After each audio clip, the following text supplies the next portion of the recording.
there must be a balance of protecting yourself and reducing any risk of exposure to infection, as well as the need to seek eye treatment when it's required. Therefore, prevention is better than cure. So number one, if you can, avoid any ocular trauma to occur to the eye. So if you're doing any high-risk activities, such as hammering, cutting grass at home, doing some DIY projects that may cause any injury to the eye, then it's a good idea to put on some safety goggles. So you can buy safety goggles or eye protection from the hardware stores. Secondly is to prevent trauma occurring in children. Therefore, you should avoid slippery floors, loose rugs, as well as avoid children running with any sharp objects such as pencil, chopsticks or scissors. Secondly, to prevent chemical injury, you should store any corrosive material safely away from children, and you should handle them with care whenever you need to use them. Make sure that the chemical doesn't get splashed into the eye. So again, eye protection can also be used during these times. To prevent corneal ulcers, one can consider to switch to wearing glasses instead of contact lenses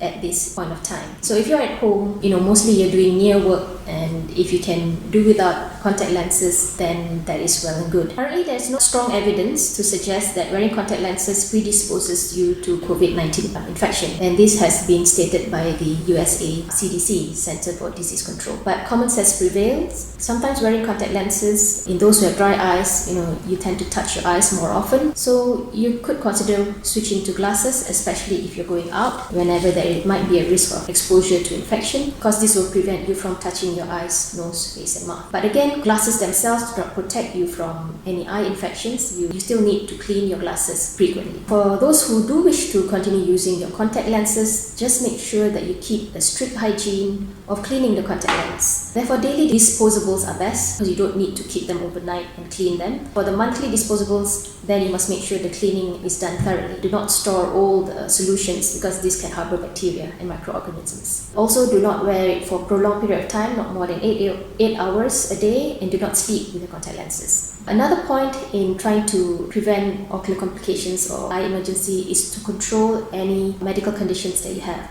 If you suffer from diabetes, hypertension, high cholesterol, make sure you're still on medications and treatment for them, because these diseases, if uncontrolled, can lead to complications to the eye. Those who have glaucoma should also continue using their anti-glaucoma eye drops to control the eye pressure. Another tip is possibly having preservative-free artificial tears to store at home, because this can be used to wash out the eye if any dirt gets into the eye, and also to treat dry eyes, especially now that you're working from home and using the computer screen and the mobile phone for a prolonged period of time. Lastly, I'd like to remind you of the red flags of ocular emergencies, which are a sudden onset of drop in vision, which is persistent and can be accompanied by a red and painful eye. So if you have these three symptoms, then it might be an ocular emergency, so you should seek treatment at the nearest eye clinic. However, if you're unsure, you can give the nearest eye clinic a call and speak to the eye doctor and see whether you need to come in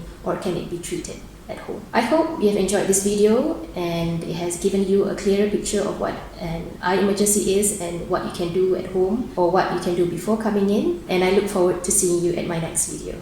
Goodbye.